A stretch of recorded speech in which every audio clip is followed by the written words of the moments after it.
Hey YouTube, my name's Dave. This is my entrance to Mazzy's whack-a-mole contest, coming from my piano shop here. So we're gonna get right to it. Maz wants me to pick 5 albums at random and then just talk about them. So we're gonna start off over here. We'll take 2 out of this bunch here, and I've got some other records on the other side, and we'll take 3 out of over there. So we're gonna go back over here to this back container back here, and I'm not going to look, not looking, just going to start pulling records out here. Okay, here we go. All right, Judas Priest. This is called Hero Hero. It's a double album of previously released tracks from the metal gods from England.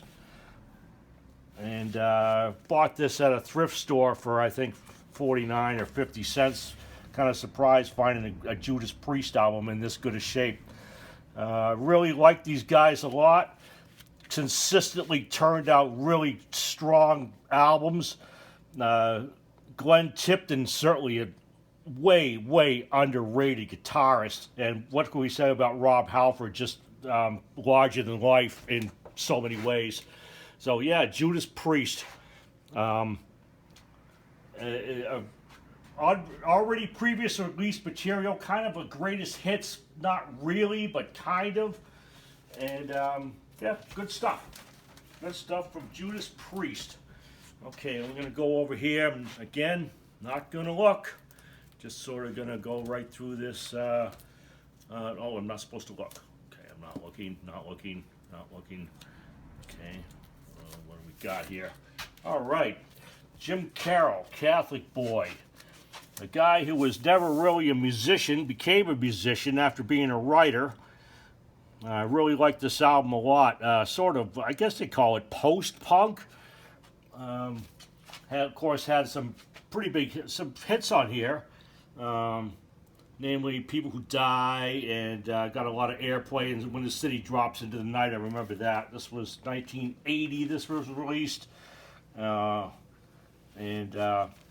believe he had one other album after this, and he actually did briefly tour to support this, but he pretty much went back to being a writer, and it was sort of just, I don't know, somebody talked him into it, and they just ran with it.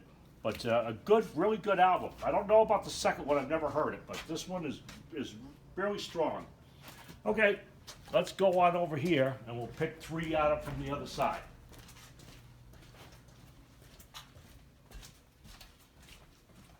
I pretty much know where all these records are, so we're probably just going to go by genres over here. I've got some folk records back here, so we'll just pick one of those. Again, not going to look, just sort of going to look over here and just sort of make a decision, pull this out. Okay, Folk Song 65, another thrift store find, a compilation album of some really great singers from the 60s, obviously. Tom Rush, Judy Collins, Phil Ochs, and Tom Paxton, Paul Butterfield, Hamilton Camp, who was actually a fairly prolific actor. Guy was in a bunch of movies in the 1970s and 80s as a character actor. Kind of surprising. I found this another thrift store find, the Elektra 15th anniversary commemorative album. It's really good. There's a lot of good stuff on here. You get to hear some people that you would never normally listen to or even find their records. I believe this is actually on the old style, show the label, Elektra label.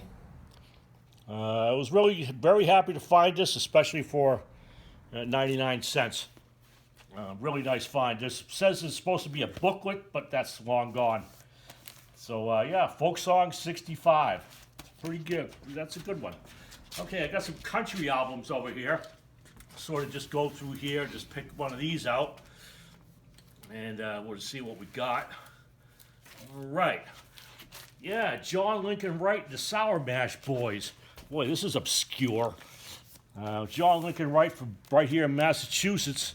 Played Cambridge quite a bit. There was a lot of bars in Cambridge for a long time, probably still are.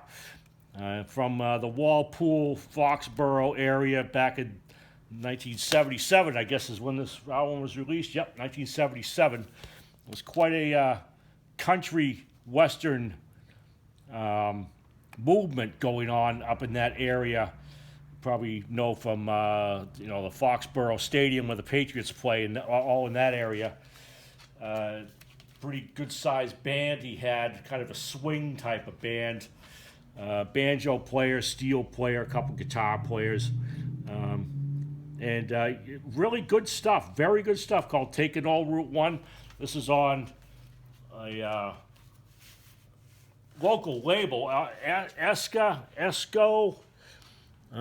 I guess is what it is, record company, Watertown, Massachusetts. So probably fairly obscure, but really some good down-home country music from Massachusetts. Who knew? Okay, we're going to go over here. So what do you think? 1, 2, 3? Okay. Let's pick something from number 3 here. All right. I believe that I got some blues albums back here, so let's go in the back. See if we can find, a blues album. Maybe we could grab one. Stevie Ray Vaughan. All right. Soul to Soul. Stevie Ray Vaughan and Double Trouble. Certainly a titan of the blues, electric blues. Really good album from him. This is 1985. And look at Little Sisters on this. That got quite a bit of airplay. This is on Epic. And Stevie Ray Vaughan. I don't think we can say too much more about what already been said about this guy. Just real tragedy that he was lost so young in his career. It makes you want to think what he would have done later on. So anyway, that's my Whack-A-Mole. 5 records, picked at random. Thank you very much, Maz. Have yourself a great time, and bye now.